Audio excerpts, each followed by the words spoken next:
So the cool thing about, first of all, they're exactly as I remember when I was a kid doing them. Okay, what does that mean? In terms of the energy level, the quality, the teaching part, the skills you can pull out of things. It's not for 1 second just like mindless drills. Right. Everything's intentional. Everything has, and it's exactly how it was.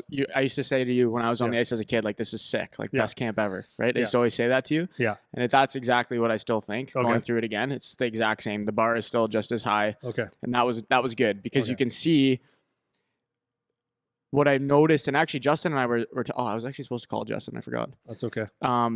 We were talking about it yesterday. Yeah. And he was saying, you know, for some of the younger kids especially, some of the teaching is a little bit advanced for some of the kids. It's the hardest to teach. It's hard to teach young kids, right? Because actually just doing something is good enough. Yeah, we were saying this, there's a lot of things they just can't do. Not a chance. So it's harder to plan when there's a lot of things you have to leave out. You know, when you can leave everything in, when you have a big selection to pick from, it's easier. But anyways, we were just talking about it, and I was kind of saying or reminding him that you coach. It's not like teaching in school. You coach to the top level kids because the bottom kids can catch up. Yep. For when you're talking about skill development in hockey, I'm not saying in school the best thing to do is to teach to the smartest kid. That's not the best thing to do when you're in a school environment. But in terms of hockey skills, if you teach to the top, then those kids that are lower down, they do catch up. They do pick it up. And I was noticing that, especially out there today. And there's some kids that just, it's too much for them and they can't handle it. So that aside, those kids aside, kids that are all relatively in the same ballpark of skill level, if you coach to the top kids, the bottom kids pick it up. Yeah. If you coach to the bottom kids, the top kids get bored. And that's when the camp will start to deteriorate. 100%. Right? Things will start to fall apart. So if you teach to the low end, the older kids get bored. Yeah. Or the better kids get bored. Yeah. And that's when, in a camp setting, that's when things start to turn into chaos. Kids start shooting pucks and not listening and whatever. You need to keep them engaged. So if you give them something that's just on the borderline of too challenging, that's where you get your maximum engagement, right? And so that's what I was noticing out there today, especially even with the young group, is that all of them, when you actually have structure and reason, and it's not that they do it and they're perfect at it or whatever, they all actually make improvements when you give them a purpose and a why they're doing the things they're doing. You know, so even with that young group, in the first skate this morning, you know, you were talking about turning their hips when they shoot and getting their legs involved, and most of them do it. I was thrilled to watch it. And these are young kids. Like these are the youngest group we had was the 2011, 12s, and 13s. Yeah. So youngest 10 years old. Yeah. So 10, 11, 12-year-olds. Yeah. You know, so these kids, people would say they're too young for some of the stuff or whatever, or you need to kind of baby them a little bit or hold their hand while they're doing stuff, and you don't need to do that.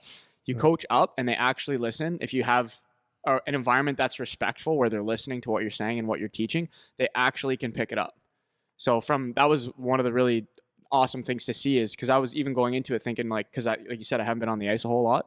It's like, I wonder how these kids are going to handle some of the more advanced stuff. And you taught them the way you teach. You didn't baby them.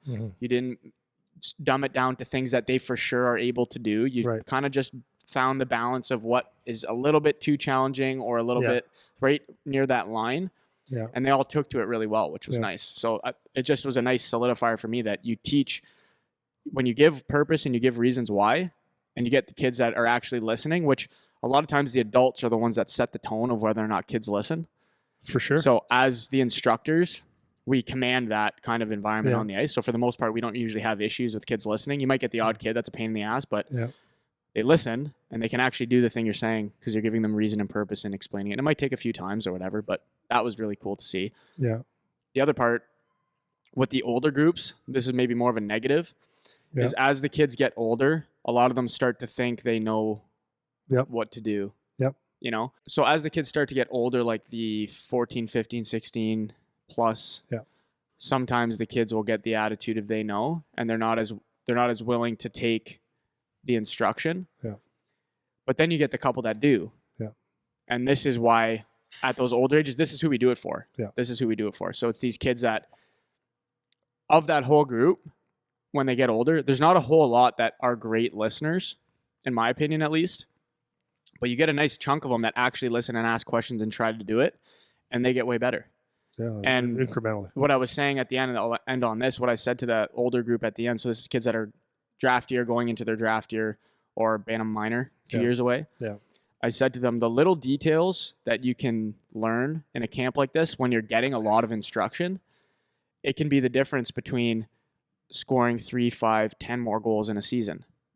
And the example I gave was with some of these NHL guys.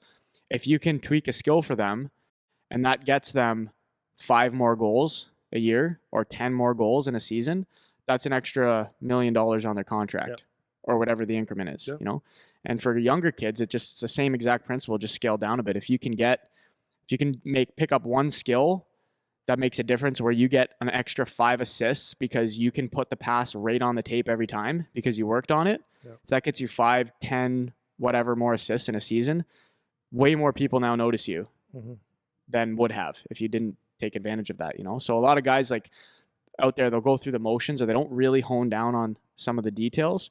And those kids that do, oftentimes those are the little differences. They can just do something a little bit better than everyone else, whether it's catching a bad pass. Like if you can catch a bad pass and that gets you 3 more opportunities in a game, maybe that's an extra goal or whatever, So those are kind of a couple things that I noticed. I could keep talking about it for a while, but that's that.